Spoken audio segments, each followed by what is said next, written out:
Jambo la kwanza kabisa ni kwamba baadhi ya mitandao ya kijamii inatoa fedha kwa wazalisha maudhui.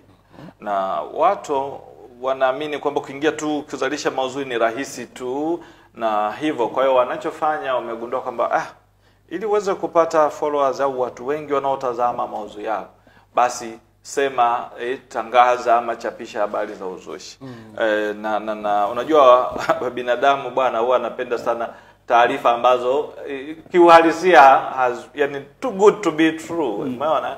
Kwa hiyo unakuta mtu anadanganya, atakwambia mtu mrefu zaidi Tanzania ana futi 12, afu anaweka pale labda YouTube, anaweka thumbnail, anamhariri yule mtu anakuwa mrefu, anaonekana, basi na wewe ukiingia tu na bando lako una click.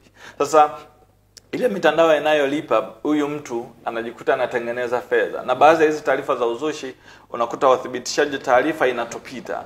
Kwa hiyo watu waliopo vijijini, unajua kila mtu mwenye simu janja anafahamu kwamba hii taarifa ya uzushi. Kwa hiyo unakuta mtu baadaye anaambia bwana, umeona hii ni kweli, inazidi kusambaa. Kwa yule mtu anazidi kupata views, na ile mitandao inalipa, basi akipata pesa anajua bwana, njia ni hii. Kwa hiyo hawa ni watu ambao wanajua kabisa wanachokifanya. Ila kwa kuwa sababu ya maslahi ya kifedha wanazalisha habari za uzushi. Lakini wa pili ni watu ambao kwa bahati mbaya, kwa sababu ya uelewa finyu wa namna ya kuchapisha taarifa sahihi, tunaita media literacy, ile elimu tu ya msingi kuhusu habari, unakuta kwamba ameona taarifa feki kwenye group na yeye anasambaza. Na jambo jingine ambalo tumeona ni kwamba kuna wakati utani unapita njia ambayo haikuwa. Yaani mtu amechapisha kitu akimaanisha ni utani, alafu watu wakakichukulia serious.